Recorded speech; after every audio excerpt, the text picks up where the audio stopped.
So magandang araw mga lods, mga idol. So maghihinang tayo ngayon ng wire sa mga relay. Yan. So hihinangan natin siya ng wire para sureball tayo mga lods, mga idol, na walang loose connection kapag nagwa-wiring tayo gamit ang relay. So magkakabit kasi tayo ng relay sa mini driving light dahil na-encounter natin mga lods, mga idol, yung issue pagka gumagamit tayo ng socket. Yan. So pag tinanggal mo yan mga lods, mga idol, yan, yun yung makikita. Yan. So kinakalawang siya. So sa katagalan yan mga lods, mga idol, pag naipunan ng tubig dito sa socket na to dito sa loob, so naglo-lose connection. So minsan nawawala-wala ang busina. Kung busina yung ginamitan na relay, so yung ating ilaw nawawala-wala. Kaya para maiwasan natin ang loose connection, ang gagawin natin, yung wire na gagamitin natin, so ihinang na natin sa ating mga relay. Yan. So hinangan natin yan mga lods, mga idol. Pero syempre sa paghinang kailangan meron tayong soldering paste para panlinis natin, para siguradong kapit na kapit, dahil syempre ang panghinang natin ay yung mumurahin lang. So ito lang yung afford natin panghinang mga lods, mga idol.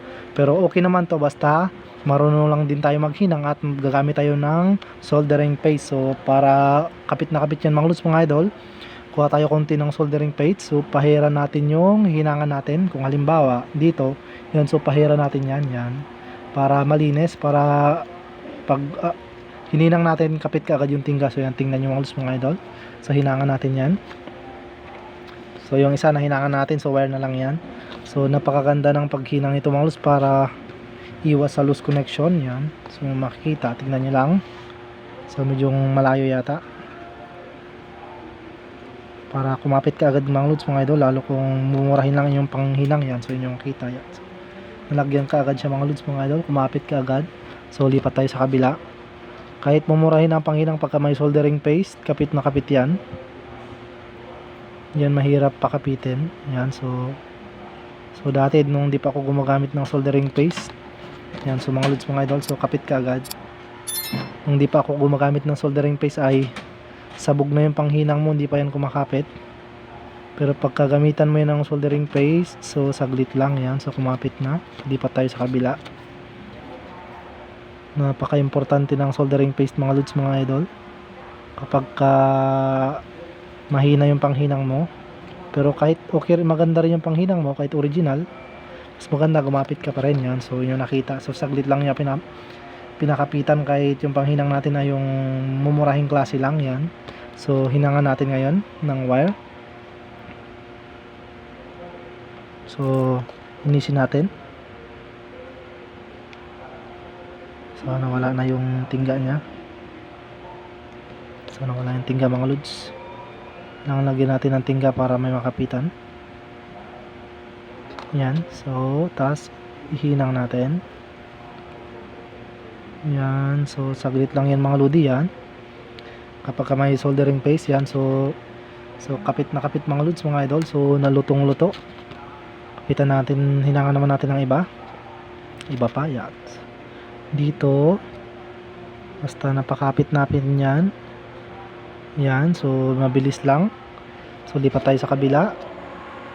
Pagka may soldering paste mga lods, mga idol, pagka naghinang tayo, so napakaganda maghinang. So kapit na kapit yan. Linisan nyo lang ng soldering paste yung inyong mga panghinang. Dati nung di pa ako gumagamit nyan, so natin siya. So pagka may soldering paste tayo, okay yan.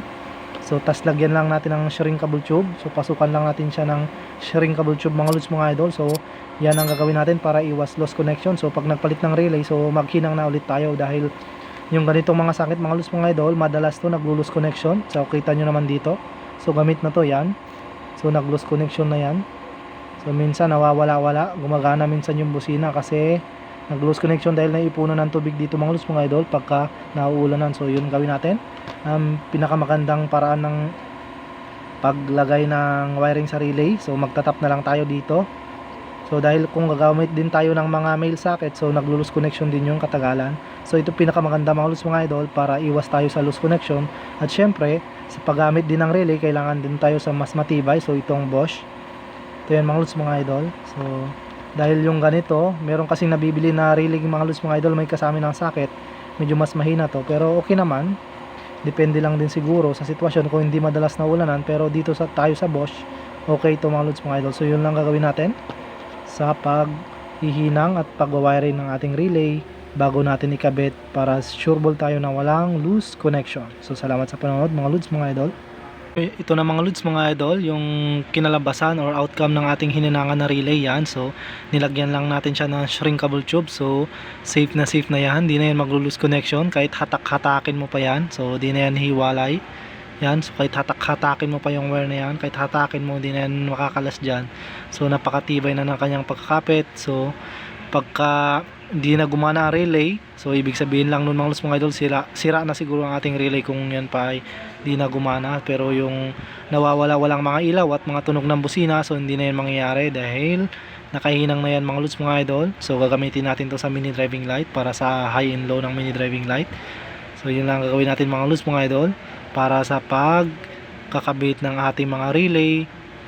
Hinangan lang natin siya para maganda ang kanyang performance. So salamat sa panonood mga lods mga idol.